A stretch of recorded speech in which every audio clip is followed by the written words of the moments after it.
ఇలా మందంగా ఉన్న శారీస్కి మనము పిన్నిస్ పెట్టాలంటే ఒక్కొక్కసారి ఇబ్బంది పడుతూ ఉంటాం కదండి. శారీ పిన్నిస్ అనేది షార్ప్గా లేనప్పుడు మనము కుచ్చులు వేసుకున్నప్పుడు కానీ శారీ పిన్నిస్ పెట్టుకున్నప్పుడు ఇలా కుచ్చులు ఎక్కువగా ఉన్నప్పుడు శారీ పిన్నిస్ అస్సలకే పట్టదండి. అంతేకాదు ఇలా సన్నగా ఉన్న శారీస్ కానీ లేదా కాస్ట్లీ శారీస్కి పిన్నిస్ పెట్టినప్పుడు చిన్న చిన్న హోల్స్ అనేవి పడుతూ ఉంటాయి కదా. సబ్బును కానీ లేదా సబ్బు తునుకను తీసుకొని ఇలా పిన్నిస్ని ఒక 2-3 టైమ్స్ పాటు సబ్బుకు గుచ్చేసి తర్వాత మనము శారీ పిన్నిస్ని శారీకి పెట్టేసామనుకోండి, సబ్బు అనేది జారుడుగా ఉంటుంది కాబట్టి షార్ప్నెస్లోకి వచ్చేసి ఎన్ని కుచ్చులు వేసినా సరేనండి, ఎంత మందంగా ఉన్న శారీలోకి అయినా ఈ పిన్నిస్ అనేది ఈజీగా ఎక్కించవచ్చు.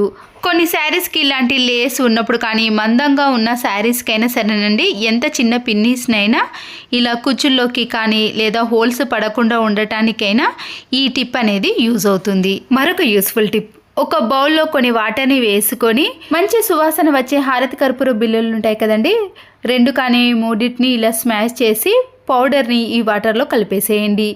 దీనితో పాటు ఘాటైన లవంగాలు కానీ దాల్చిన చెక్క ఈ రెండిట్లో ఏదైనా వేసినా సరేనండి, ఘాటుగా ఉన్న వాటిని మాత్రమే వేసుకోవాలి. మనం వేసిన లవంగాలను కొద్దిగా స్మాష్ చేసి వేసామనుకోండి, ఈ వాటర్ కూడా కలర్లో కొద్దిగా చేంజ్ అనేది కనిపిస్తుంది. ఇలా ఒక 2-3 మినిట్స్ పాటు వేసి అలాగే పెట్టేసిన తర్వాత పొడవైన స్టిక్ ఉంటుంది కదండి, లేదా బూజు కర్ర ఏదైనా తీసుకోవచ్చండి, వైపర్ స్టిక్ని అయినా తీసుకోండి. ఒక క్లాత్ను ఈ వాటర్లో పూర్తిగా తడిపేసి వాటర్ని అంతా కూడా తీసేయండి. పూర్తిగా తీసేయద్దండి, కొద్దిగా తడి అనేది ఈ క్లాత్లో అలాగే ఉంచేసి ఇప్పుడు మనము వైపర్ స్టిక్కి కానీ లేదా బూజు కర్రకు ఈ క్లాత్ను పిన్నిస్ ద్వారా కానీ లేదా రబ్బర్ బ్యాండ్తో ఈ కర్రకు పెట్టేసేయండి. నేనైతే ఇక్కడ బట్టల క్లిప్ని పెట్టేశానండి. 15 డేస్కి ఒకసారి కానీ 1 మంత్కి ఒకసారి బూజు అనేది ఎక్కువగా వచ్చేస్తుందండి. పురుగులు ఎక్కువగా ఉన్నాయనుకోండి, అవి గూడు కట్టి బూజు అనేది ఎక్కువగా తయారవుతుంది కదా. ఈ ఘాటైన స్మెల్కి బూజు అనేది అస్సలకే పట్టదండి. బూజు పట్టడానికి కూడా చాలా నెలలు అనేది ఎక్కువగా తీసుకుంటుంది. మనము ప్రతి నెలల్లో బూజును దులపాల్సిన పని కూడా ఉండదు. అంతేకాదండి, ఈ లిక్విడ్తో మీరు గోడలను కూడా నీట్గా క్లీన్ చేసుకున్నారనుకోండి, గోడలపై ఉండే డస్ట్ కూడా పూర్తిగా పోతుంది. అప్పుడు గోడలు కూడా చాలా నీట్గా కనబడతాయండి. ప్రతిసారి చేయకపోయినా కానీ ఎప్పుడైనా పండగలకప్పుడు ఇలాంటి టిప్ని ఫాలో అయ్యారనుకోండి, ఇల్లు కూడా చాలా నీట్గా మంచి సువాసన అనేది వస్తుంది. బూజు కూడా ఏదైనా ఉన్నా కూడా ఈ క్లాత్కు ఇలా అతుక్కొని వచ్చేస్తాయి. వేస్ట్గా ఉన్న బిర్యానీ బాక్సులు కానీ ఐస్ క్రీమ్ బాక్సులు ఉంటాయి కదండి, వాటిని అలాగే పెట్టేసేయకుండా 2-3 రబ్బర్ బ్యాండ్లను తీసుకొని ఈ బాక్స్కు అడ్డంలో నిలువులో ఇలా ఒక 2 రబ్బర్ బ్యాండ్లను వేసేయండి. అప్పుడు దేనికి దానికి సపరేట్గా ఉంటాయి. ఇలాంటి బాక్సులను మీరు ఎన్నో రకాలుగా యూజ్ చేసుకోవచ్చండి. కిచెన్లో అయితే గ్యాస్ లెటరు లేదా స్పూన్స్, ఫోక్ స్పూన్స్, కొన్ని కిచెన్కి సంబంధించినవి ఎలాంటివైనా ఇందులో పెట్టేసుకోవచ్చండి. నేనైతే ఇక్కడ డ్రెస్సింగ్ టేబుల్లో నూనెను, కోంబును, అలాగే స్టిక్కర్ ప్యాకెట్లను మీకు నచ్చినవన్నీ కూడా ఇందులో పెట్టేసుకున్నారనుకోండి, అవి కింద పడిపోకుండా నీట్గా ఉంటాయి. అన్నీ ఒకే దగ్గర ఉంటాయి కాబట్టి ప్రతిదీ వెతకాల్సిన పని ఉండదండి. కింద పడే అవకాశం కూడా ఉండదు. దేనికి దానికి ఇలా నీట్గా సపరేట్గా ఉంటాయి. ఎక్స్పైర్ అయిపోయిన ట్యాబ్లెట్ షీట్స్ కానీ లేదా వేస్ట్గా ఉన్న ట్యాబ్లెట్ షీట్స్ ఉంటాయి కదండి, ఈ ట్యాబ్లెట్ షీట్స్ ఉంటే సరిపోతుందండి. ఎవరైనా నిడిలోకి దారాన్ని ఈజీగా ఎక్కించవచ్చు. వీడియోలో చూపించిన మాదిరిగా ట్యాబ్లెట్ షీట్స్ యొక్క చివరి కొన భాగాన్ని కొద్దిగా మాత్రమే కట్ చేసుకోవాలి. తర్వాత ఇలా కట్ చేసుకున్న కొన భాగానికే మరొకసారి ఇలా కట్ చేసుకున్నామనుకోండి, అక్కడ కూడా ఇలా షార్ప్గా ఉంటుంది. ఈజీగా దారంని మనము ఎక్కించవచ్చు. ఇప్పుడు ఇలా ముందుగా కట్ చేసిన దానికి కాకుండా రెండోసారి మనము దానికే ఇలా కట్ చేసాం కదండి, దానికి దారాన్ని పెట్టేసి ఇలా షార్ప్గా ఉన్న ట్యాబ్లెట్ షీట్స్ని మనము నిడిల్లోకి ఎక్కించేసేయాలి. ఇలా ఎక్కించడం వలన ఎలాంటి ఇబ్బంది లేకుండా ఎవరైనా సరేనండి తక్కువ టైంలో దారాన్ని నిడిల్లోకి ఎక్కించవచ్చు. చూసారు కదండి, సింపుల్గా మనము ట్యాబ్లెట్ షీట్స్ ఉంటే సరిపోతుంది. మీకు మరొకసారి కూడా ఈజీగా చూపిస్తున్నాను చూడండి. కట్ చేసుకున్న షీట్కే మరొకసారి ఇలా ఘాటు పెట్టుకున్న తర్వాత దాంట్లోకి దారాన్ని ఇలా పెట్టేసి అప్పుడు నిడిల్లోకి పెట్టేసామనుకోండి, సింపుల్గా నిడిల్లోకి ఈ ట్యాబ్లెట్ షీట్స్ అనేది వెళ్ళిపోతుంది. అప్పుడు దారం అనేది చాలా ఈజీగా ఈ నిడిల్లోకి వచ్చేస్తుంది. చూసారు కదండి, నచ్చితే తప్పకుండా లైక్ చేయండి. ప్రతిరోజు దీపారాధన చేసినప్పుడు కానీ లేదా బయట మనము తులసి కోట దగ్గర దీపారాధన చేస్తాం కదండి, గాలికి దీపం అనేది త్వరగా కొండెక్కుతుంది. ఇంట్లో కానీ బయట కానీ ఇలా ఆయిల్ ఉండంగానే దీపం అనేది కొండెక్కకుండా ఉండాలంటే కర్పూర బిళ్ళలను ఇలా కొద్దిగా స్మాష్ చేసి నూనెలో కానీ లేదా వత్తికి కానీ అప్లై చేసామనుకోండి, దీపం అనేది త్వరగా కొండెక్కకుండా ఉంటుంది. ఆయిల్ ఉన్నంతసేపు వెలుగుతూనే ఉంటాయి. మరొక యూస్ఫుల్ టిప్, ఫ్రిడ్జ్లో స్పేస్ అనేది ఎక్కువగా లేనప్పుడు చిన్న చిన్న మసాలా ప్యాకెట్లు కానీ లేదా మ్యాగీ ప్యాకెట్లు ఏవైనా సరేనండి, ఇందులో పెట్టేసేటప్పుడు స్పేస్ అనేది ఎక్కువగా తీసుకుంటుంది. దానికి మనము బట్టల క్లిప్పులను ఇలా ఫ్రిడ్జ్కి పెట్టేసామనుకోండి, స్పేస్ అనేది చాలా తక్కువగా తీసుకుంటుంది. మసాలా దినుసులు కూడా మనకి ఈజీగా కనబడతాయి. ఎప్పుడు కావాలంటే అప్పుడు తీసుకొని వాడుకోవచ్చు. చిన్న బౌల్ని తీసుకొని వెల్లుల్లి రెబ్బలను స్మాష్ చేసి కానీ లేదా ఇలా చిన్న చిన్న పీసెస్గా కట్ చేసి ఈ బౌల్లో వేసుకోండి. దీంతో పాటు వాషింగ్ మిషన్లో వేసే లిక్విడ్ ఉంటుంది కదండి, దాన్ని కూడా కొద్దిగా యాడ్ చేసేయండి.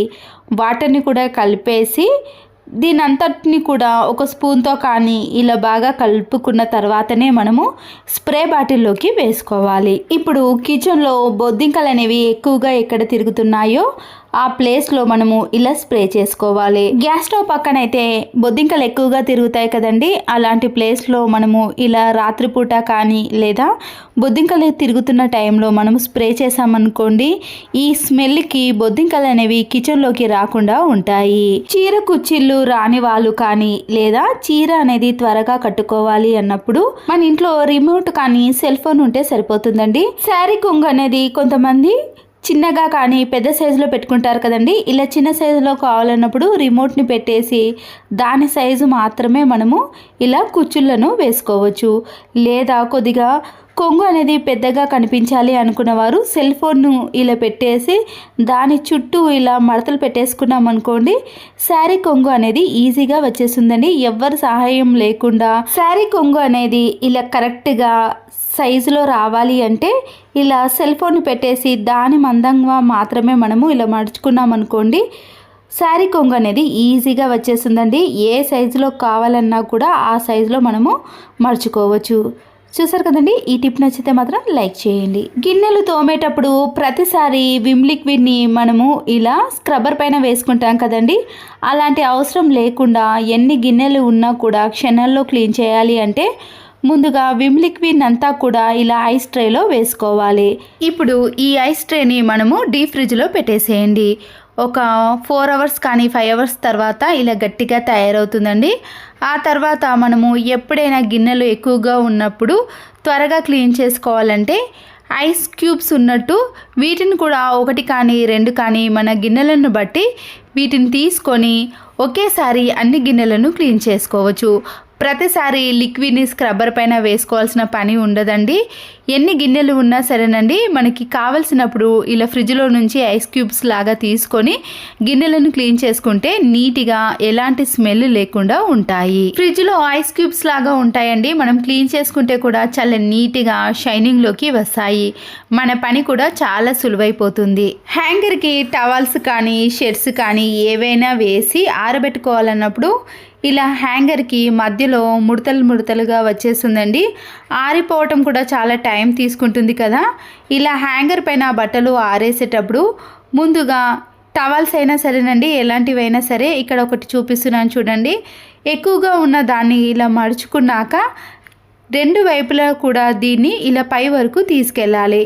ఇలా తీసుకెళ్ళటం వలన కింద అనేది ఫోల్డ్ కాకుండా పై వరకు కూడా మనము ఫోల్డ్ చేయకుండా ఉన్నాం కాబట్టి త్వరగా బట్టలు అనేవి ఆరిపోతాయి, ఎక్కడ ముడతలు లేకుండా నీట్గా కనిపిస్తాయి. మరొక యూస్ఫుల్ టిప్ అండి, కిచెన్ సింక్ చూసారు కదండి, సోప్తో కానీ సర్ఫ్తో కానీ విమ్ లిక్విడ్తో దేంతో క్లీన్ చేసినా కూడా ఇలా తెల్లగా మరకలుగా ఏర్పడుతుందండి.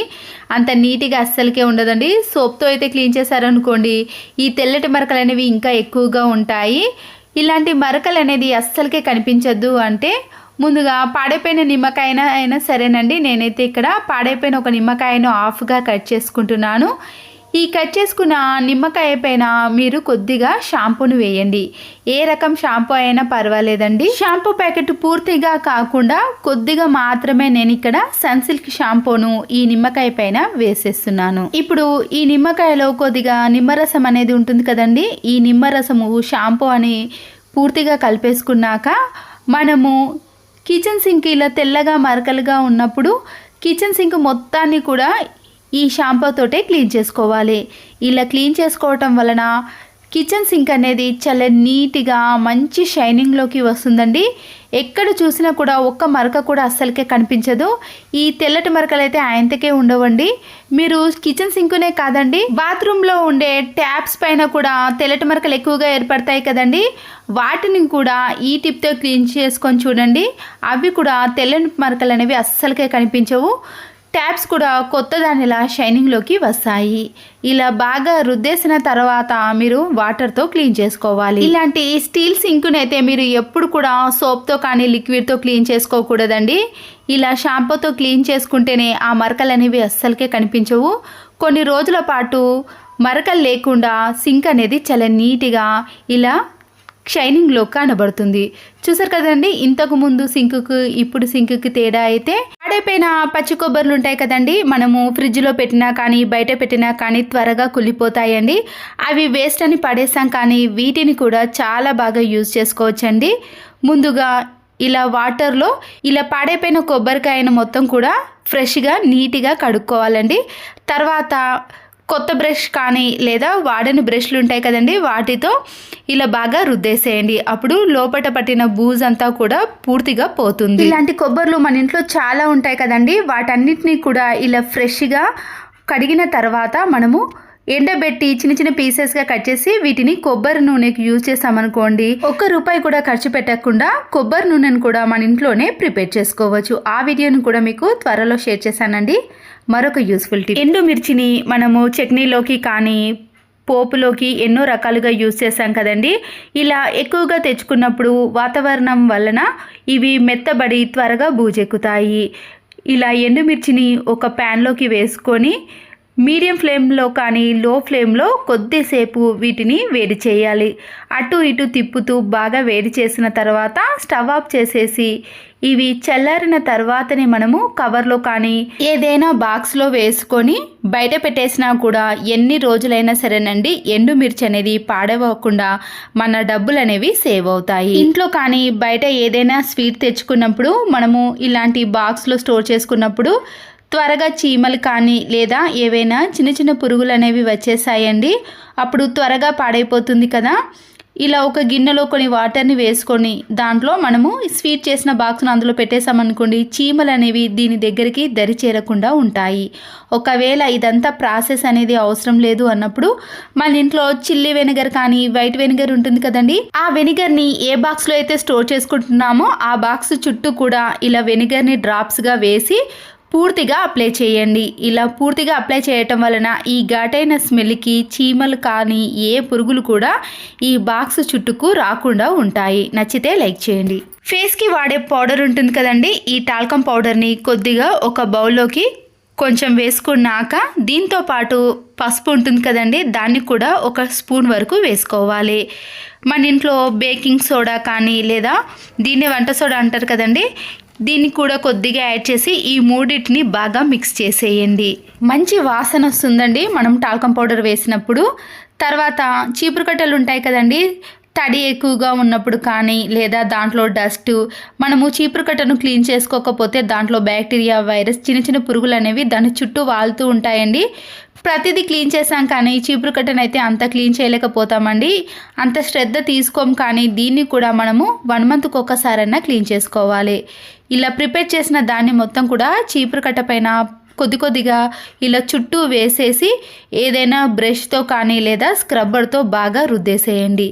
ఇలా చేయటం వలన చీపురు కట్టలో ఉండే డస్ట్ పోవటమే కాకుండా తడిగా ఉన్నదాన్ని కూడా పూర్తిగా పీల్చేస్తుందండి. అప్పుడు ఎలాంటి బ్యాడ్ స్మెల్ లేకుండా చీపురు కట్ట కూడా నీట్గా ఉంటుంది. చూడండి, చీపురు కట్టలో ఉండే సన్నటి డస్ట్ కూడా ఇలా పూర్తిగా పోతుందండి. అప్పుడు చీపురు కట్ట అనేది చాలా నీట్గా మంచి సువాసన అనేది వస్తుంది. మన ఇంట్లో స్టీల్ బాక్సులు కానీ లేదా ప్లాస్టిక్ బాక్సులు ఇలా గట్టిగా ఉంటాయండి. దాంట్లో ఏది స్టోర్ చేసుకున్నా కూడా తీసేటప్పుడు చాలా టైం అనేది వేస్ట్ అవుతుంది.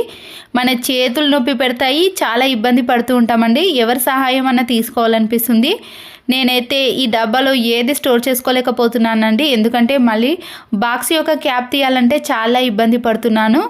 ఇప్పుడు కూడా చూసారు కదండి, నేను ఎంత ట్రై చేసినా కూడా ఆ క్యాప్ అనేది రావటం లేదు. దీనికోసం మా హస్బెండ్ హెల్ప్ తీసుకున్నానండి. ప్రతిసారి వాళ్ళు కూడా వర్క్లో కానీ లేదా ఆఫీస్కి వెళ్ళటం లాంటివి జరుగుతూ ఉంటాయి. అప్పుడు మనం తీసుకోవడం ఇబ్బంది అవుతుంది కదా. ఇలాంటి టైంలో మన ఇంట్లో వ్యాజ్లిన్ ఉంటుంది కదండి, కొబ్బరి నూనె కంటే వ్యాజ్లిన్ అయితే చాలా బాగా పనిచేస్తుందండి. నేనైతే ఇక్కడ కొద్దిగా వ్యాజ్లిన్ తీసుకొని ఈ బాక్స్ యొక్క చుట్టూ కూడా అప్లై చేయాలి. కొద్దిగా తీసుకొని అప్లై చేస్తే సరిపోతుందండి. తర్వాత ఎంత గట్టిగా ఉన్న క్యాప్ అయినా సరేనండి, చాలా ఈజీగా ఎవ్వరి సహాయం లేకుండా మన టైం అనేది వేస్ట్ కాకుండా సింపుల్గా మామూలుగా క్యాప్ని ఎలా తీసామో అలా ఈజీగా వచ్చేస్తుంది. మీకు ఇక్కడ చూపిస్తున్నాను చూడండి. వ్యాజ్లిన్ పెట్టిన తర్వాత ఇలా గట్టిగా తిప్పేసామనుకోండి, క్యాప్ అనేది లూజ్ అయిపోతుంది. ఇంతకు ముందు దీంట్లో నేను ఏది స్టోర్ చేసుకోలేనండి, ఎందుకంటే క్యాప్ అనేది చాలా ఇబ్బంది పడుతుందని. ఇప్పుడు ఇలా వ్యాజ్లిన్ అప్లై చేసిన తర్వాత దేన్ని స్టోర్ చేసుకున్నా కూడా ఈజీగా తీసుకోవచ్చు. కాటన్ ఉంటుంది కదండి, మీరు కాటన్ని ఇలా చిన్న చిన్న పీసెస్గా ఎన్నైనా తీసుకోవచ్చండి మన యూజ్ని బట్టి. నేను ఇక్కడ రెండింటిని తీసుకొని డెటాల్ ఉంటుంది కదండి, డెటాల్ని ఒక 4-5 డ్రాప్స్ కానీ ఈ కాటన్ పైన వేసేయండి. ఈ ఘాటైన స్మెల్కి కిచెన్లో బొద్దింకలు కానీ బల్లులు కానీ ఆ ప్లేస్లో అస్సలకే తిరిగేయండి. రాత్రి అయితే కిచెన్లో బల్లులు కానీ బొద్దింకలు కానీ బాగా తిరుగుతాయండి. మనము ఏదైనా వంట చేసి అది పెట్టేసినా కూడా దాని లోపలికి కూడా వెళ్ళిపోతాయి.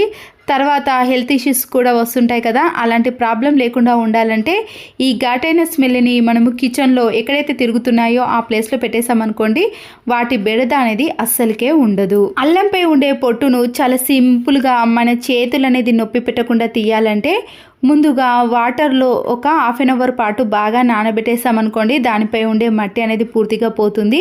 పొట్టు తీసే పీలర్ ఉంటుంది కదండి, ఇలా వీడియోలో చూపించిన మాదిరిగా పీలర్తో మనము అల్లం వెల్లుల్లిపై ఉండే పొట్టును తీసామనుకోండి, చాలా ఈజీగా వచ్చేస్తుందండి. కొద్ది గ్యాప్ ఉంటుంది కదండి, ఆ గ్యాప్లో కూడా ఈ పీలర్తో తీసేయచ్చు. నేనైతే ఎప్పుడైనా సరేనండి, ఎన్ని కేజీలు తెచ్చుకున్నా సరే అల్లంపై ఉండే పొట్టును తీయాలంటే ఈ చిన్న టిప్ని అయితే ఫాలో అవుతానండి. ఎన్ని కేజీలు అయినా నేనైతే చిటికలో తీసేస్తాను. నాకైతే ఎక్కువగా పని అనేది అస్సలకే అనిపించదండి. చూసారు కదండి, చాలా ఫ్రెష్గా నీట్గా ఎక్కడ కూడా పొట్టు అనేది కనిపించకుండా ఈ పీలర్ సహాయంతో తీసేయచ్చు. అల్లం మధ్యలో ఇలాంటి గ్యాప్ ఉంటుంది కదండి, ఇలా షార్ప్గా ఉన్న దాంతో తీసేసామనుకోండి, ఎక్కడ కూడా అల్లంపై పొట్టు అనేది అసలుకే కనిపించదు. చాలామంది అల్లంపై ఉండే పొట్టును తీయాలంటే ఇలాంటి టీ జాలిని కానీ లేదా నైఫ్ను స్పూన్ వాడతారు కదండి. ఇలాంటి స్టీల్ జాలితో తీసినప్పుడు బాగానే వస్తుందండి దానిపై ఉండే పొట్టు, కానీ మధ్యలో అక్కడక్కడ గ్యాప్ ఉంటుంది చూడండి, ఆ గ్యాప్లో మాత్రం ఈ స్టీల్ జాలిని అస్సలకే వాడలేమండి. మళ్ళీ నైఫ్ని కానీ స్పూన్తో కానీ యూజ్ చేయాల్సి వస్తుంది. ఇలా పీలర్ని అయితే మనము ఏది యూజ్ చేయకుండా ఇలా ఒక పీలర్ సహాయంతో ఎన్ని కేజీలైనా పొట్టును ఈజీగా తీసేయచ్చు. నచ్చితే తప్పకుండా లైక్ చేయండి. మరొక యూస్ఫుల్ టిప్, మనము పప్పును కానీ ప్రెషర్ కుక్కర్లో అన్నాన్ని వండినప్పుడు ఒక్కొక్కసారి ఈ రబ్బర్లో మొత్తం అన్నం కానీ లేదా పప్పు కానీ బయటికి వచ్చేస్తుందండి. మళ్ళీ దీన్ని క్లీన్ చేయాల్సిన పని కూడా ఏర్పడుతుంది. ప్రెషర్ కుక్కర్ అనేది ఎప్పుడు పెట్టినా కూడా చాలా నీట్గా ఫ్రెష్గా ఉండాలి అంటే ఈ గ్యాస్ కట్కి మనము వంట నూనెను ఇలా రెండిటికి అప్లై చేసామనుకోండి, అక్కడ పప్పు కానీ అన్నం కానీ పైనకి రాకుండా పప్పు అనేది త్వరగా ఉడికిపోవటమే కాకుండా గ్యాస్ కట్ కూడా చాలా నీట్గా ఉంటుంది. ప్రెషర్ కుక్కర్ యొక్క మూత అనేది పైకి రాకుండా మనం క్లీన్ చేసుకోవడం కూడా చాలా సులువుగా ఉంటుంది. ఒక టిష్యూ పేపర్ని కానీ లేదా ఏదైనా కాటన్ క్లాత్ని తీసుకొని ఇలా చిన్న చిన్న పీసెస్గా కట్ చేసుకోవాలి. ఇప్పుడు దీంట్లో మనము పసుపు ఉంటుంది కదండి, 1 స్పూన్ వరకు పసుపును వేసుకోవాలండి. మనకి ఎన్ని కావాలంటే అన్నిటిని ప్రిపేర్ చేసుకొని వీటిని ఇలా చిన్నగా మలుచుకొని రబ్బర్ బ్యాండ్ను కానీ లేదా దారాన్ని కానీ చుట్టేసుకోవాలి. రైస్లో పురుగులు అనేవి ఇలా ఎక్కువగా పడుతున్నప్పుడు మనము టిష్యూ పేపర్లో ప్రిపేర్ చేసుకున్న పసుపు ఉంది కదండి, ఇది యాంటీబయాటిక్గా పనిచేస్తుంది కాబట్టి దీంట్లోకి పురుగులు అనేవి రాకుండా ఉంటాయి. స్కూల్కి వేసుకునే సాక్సులు కానీ ఆఫీస్కి వెళ్ళే వాళ్ళు సాక్సులు వేసుకున్నప్పుడు వాటిని ఎంత వాష్ చేసినా కూడా ఒక్కొక్కసారి అనేది స్మెల్ వచ్చినప్పుడు మన ఇంట్లో టాల్కమ్ పౌడర్ ఉంటుంది కదండి, లేదా మంచి సువాసన వచ్చే స్ప్రే కానీ లేదా ఏదైనా వేసుకోవచ్చండి. నేనైతే ఇక్కడ స్ప్రేని వేసి మనము బాక్స్లో కానీ కబోర్డ్లో కానీ ఎక్కడ పెట్టేసుకున్నా కూడా మంచి సువాసన వస్తుందండి. ఎన్ని రోజులు వాడినా కూడా బ్యాడ్ స్మెల్ లేకుండా ఫ్రెష్గా ఉంటాయి. బెల్టులను కానీ వైర్లను కానీ మనము హ్యాంగర్కి వేసుకున్నప్పుడు వీటిని ఇలా రౌండ్గా చుట్టేసి అలాగే పెట్టేసామనుకోండి, స్పేస్ అనేది ఎక్కువగా తీసుకుంటుంది. ప్రతిసారి వీటిని మళ్ళీ ఇలా మడత పెట్టుకోవాల్సిన పని కూడా ఏర్పడుతుంది కదండి. అయిపోయిన కోల్గేట్ పేస్టులు ఉంటాయి కదండి, వాటిని వేస్ట్ అని పడేస్తాం. కానీ వాటిని నీట్గా క్లీన్ చేసుకున్న తర్వాత చివరి భాగాన ఇలా హోల్ చేసుకొని బెల్టులను కానీ ఇలా పెద్ద పెద్ద వైర్స్ ఉంటాయి కదండి, వాటిని ఈ కోల్గేట్ పేస్ట్లో పెట్టేసామనుకోండి, స్పేస్ అనేది చాలా తక్కువగా తీసుకుంటుంది, చూడడానికి కూడా చాలా నీట్గా కనబడుతుంది. పిల్లల జీన్ ప్యాంట్స్ కానీ లేదా మందంగా ఉండే ఎలాంటి క్లాత్లైనా సరేనండి, శారీస్ కానీ డ్రెస్సులు కానీ మనము ఒక్కొక్కసారి వాటిని మిషన్ పైన స్టిచ్చింగ్ వేసినప్పుడు కూడా మిషన్ సూద్ అనేది విరిగిపోతుందండి. మనము చేత్తో కుట్టినా కూడా ఇలాంటి సూదిలైనా సరేనండి, అవి వంకర అవ్వటం కానీ లేదా నీడిల్ అనేది షార్ప్గా లేనప్పుడు గట్టిగా ప్రెస్ చేసి స్టిచ్చింగ్ వేయటం లాంటివి జరుగుతూ ఉంటాయండి. ఇలా ఏదైనా మనము మందంగా ఉన్న క్లాత్ను స్టిచ్చింగ్ వేసేటప్పుడు నెయిల్ కటర్ యొక్క వెనుక భాగాన ఇలా షార్ప్గా ఉంటుందండి, దాన్ని మనము నిడిల్ని ఇలా గట్టిగా 2-3 సార్లు అటు ఇటు తిప్పేసామనుకోండి, నిడిల్ అనేది షార్ప్నెస్లోకి వస్తుంది. అప్పుడు ఎంత మందంగా ఉన్న డ్రెస్సులు కానీ శారీస్ ఏదైనా సరేనండి, ఇలా కుట్టేసామనుకోండి మనకి పని అనేది ఎక్కువగా అనిపించదు. చాలా సింపుల్గా మామూలు క్లాత్ మీద ఎలా స్టిచ్చింగ్ వేసుకుంటామో అలా స్టిచ్చింగ్ వేసేయచ్చు. ఇక్కడ బటన్ అనేది లేదు కదండి, నేనైతే ఇక్కడ స్టిచ్చింగ్ వేసి చూపిస్తున్నాను చూడండి. ఎక్కువ శ్రమ పడకుండా మన చేతులు అనేవి నొప్పి పెట్టకుండా ఎంత మందంగా ఉన్న క్లాత్ పైన స్టిచ్చింగ్ అయినా వేసుకోవచ్చు. ఒక నెయిల్ కటర్ ఉంటే చాలండి, ఎలాంటి క్లాత్నైనా స్టిచ్చింగ్ వేసుకోవచ్చు. నచ్చితే తప్పకుండా ఒక లైక్ చేయండి, మీ ఫ్రెండ్స్కి రిలేటివ్స్కి షేర్ చేయండి. Thanks for watching.